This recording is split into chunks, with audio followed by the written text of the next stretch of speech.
Well, it's been a while since I last uploaded. I was on a trip over the holidays, so I never got a good chance to script or record anything. So for today, we'll just continue the unit guides, but after that, I'll try to upload some new stuff. Also, sorry if I sound a bit tired. It's 8 in the morning because I knew I had to get something out, and I just decided to record as soon as possible. If you missed the first video, I'll throw a link in the description.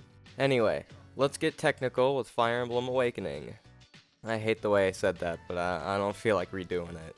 Also, I give all my units an elixir just in case a healer isn't around, and that will explain why I only mentioned 4 items in the layout. Starting off is Sumiya, and her best class is Dark Flyer. For her skills, I gave her LB, All2, Luna, Gale Force, and Lote Shield.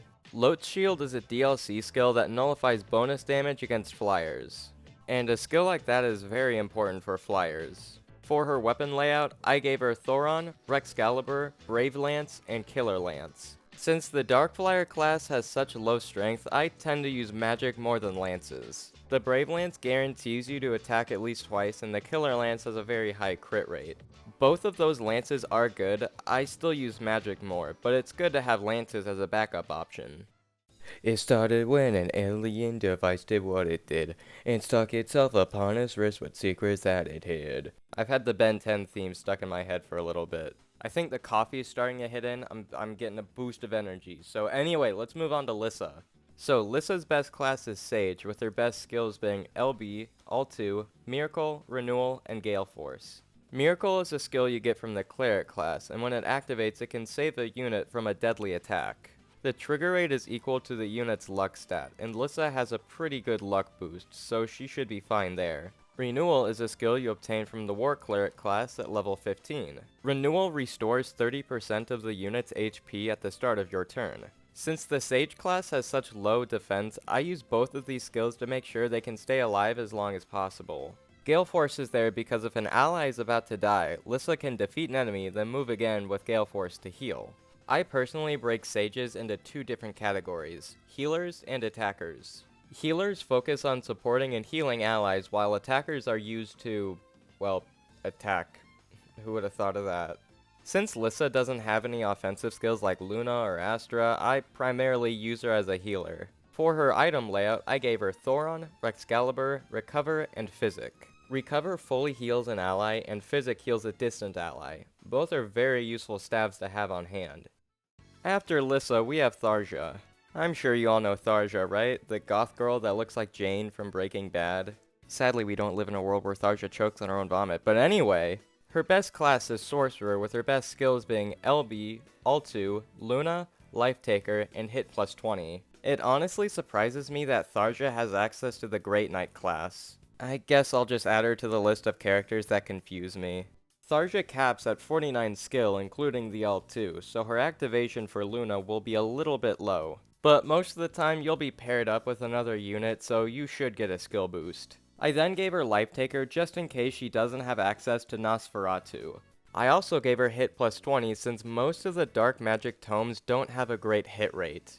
So the Hit plus 20 helps out a lot. For her weapon layout, I gave her Rexcalibur, Nosferatu, Waste, and Ruin. For most of the magic users, I give them Celica's Gale, which is a mix of brave weapons and wind tomes. But since it only has 20 durability and Tharja doesn't have Arms Thrift, it would be breaking a lot. Waste has 30 durability. It's not great, but a bit better. So overall, Tharja isn't a terrible unit. There's no but, she's decent enough. Bunny lovers rejoice, because next we're covering Pan. I don't know how to say her name. Pan ends up having a lot of good stats, since you get a good stat boost with the Beaststone Plus. Her best class is Togwell, with her best skills being LB, All2, Lethality, Lancebreaker, and Beastbane. Lethality is an offensive skill you obtain as a level 5 assassin. In my opinion, Lethality is the worst offensive skill in the game, since the activation rate is skill stat divided by 4. While Pan does get a good skill boost from the Beaststone Plus, the activation rate is still pretty low. Speaking of skill boosts, how about we go over the stat boost you get from the Beaststone Plus. From the Beaststone Plus, you get plus 5 strength, 8 skill, 8 speed, 6 luck, 4 defense, and 2 resistance. I think we can all see that those are some very good stat boosts that we want to make use of. If you watched the last video, you'll know my explanation about the Lance Breaker. Pan will always have a beast weakness, and one weapon that deals bonus damage to beasts is the Beast Killer Lance. So, since the Lance Breaker skill gives the unit plus 50 hit and avoid, this means she should have a good chance to avoid the attack. Beastbane is a skill exclusive to the Togwell class, and it deals bonus damage to beast classes. This is a very useful skill, since there are a lot of beast classes like Great Knights, Paladins, and Darkflyers, just to name a few. Her weapon layout is pretty simple too, with her weapons being Beaststone Plus times 4. So while Pan doesn't have a good offensive skill, the Beastbane skill halfway makes up for it. Just because I'm feeling a little goofy today, let's throw Noe in here as well. Surely you didn't forget about Noe, right? The girl who's 4'1" and is never tall enough to ride the roller coaster? Anyway, about her build. Her best class is Manakete, with her best skills being LB, All-2, Swordbreaker, Wyronbane, and Life Taker. The Swordbreaker explanation is very similar to Pan and her Lance Breaker.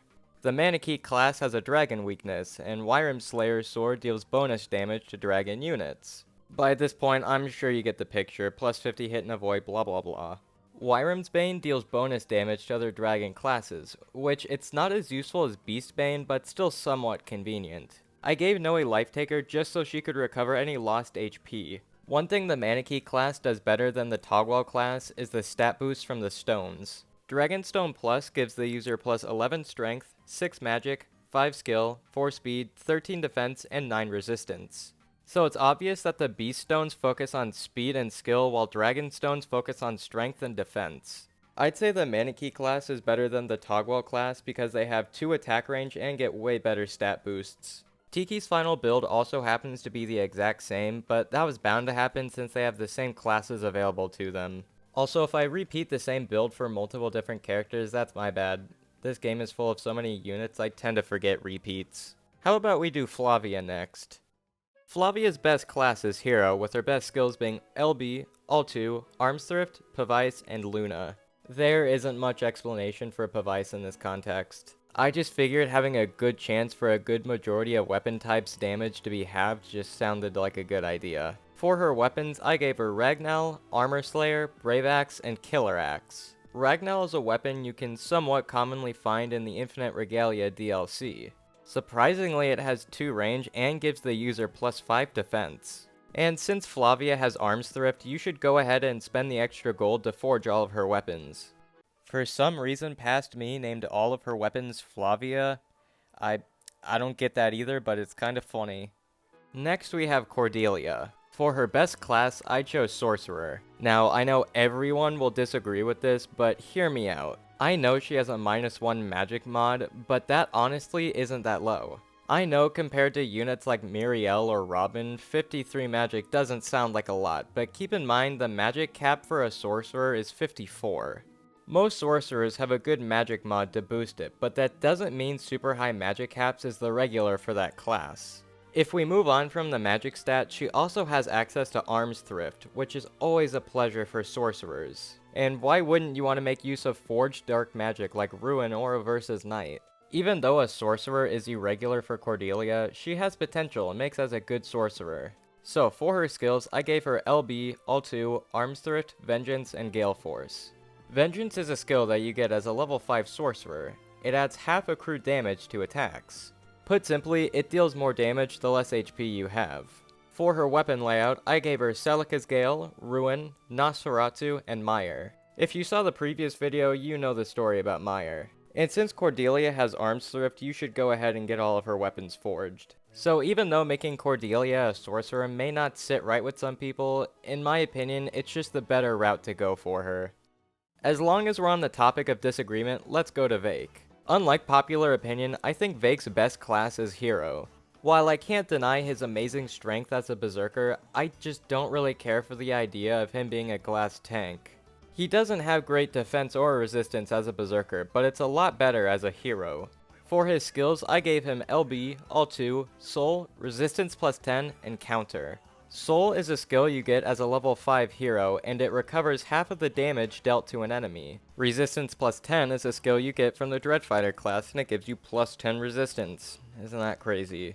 In all honesty, plus 10 resistance is a lot though, that's actually really good. Counter is a skill you get from the warrior class at level 15. Counter deals the same amount of damage to the attacking enemy. It only works with physical attacks though, so you won't be able to counter magic. But Vake has res plus 10, so he should be okay. For his weapon layout, I gave him Brave Sword, Armor Slayer, Tomahawk, and Killer Axe. The Tomahawk is an axe that can be used at 2 range, nothing too new there. Next up is our final unit for today. To finish up today's video, we have Shershay. I really did try my best with her, but she is without a doubt the worst unit in this game. But I tried to give her some workable skills. So, her best class is Wyvern Lord, with her best skills being LB, Altu, Lote Shield, Swordbreaker, and Miracle. Just like Noe, Shershay will also have a dragon weakness. I gave her Swordbreaker to help avoid Wyrm Slayers. I then gave her Lote Shield to nullify flyer bonus damage. It's important to give her some kind of skills to combat the weaknesses. I gave her Miracle so she has a chance to survive any lethal attacks. For her weapon layout, I gave her Brave Axe, Killer Axe, Tomahawk, and Hammer. Shershay doesn't have any offensive skills, and her best class is Wyvern Lord, which already isn't the best due to its low resistance and speed.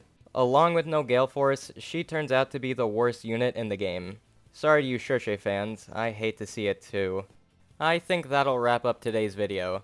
Like I said last time, if you have any questions or comments about builds or classes, feel free to leave a comment or DM me on Instagram, @RobinDunks. I always like discussing this kind of stuff with people, and I'd appreciate a new perspective. Well, I hope you enjoyed the video, I hope you all have a wonderful day, and I will see you all later.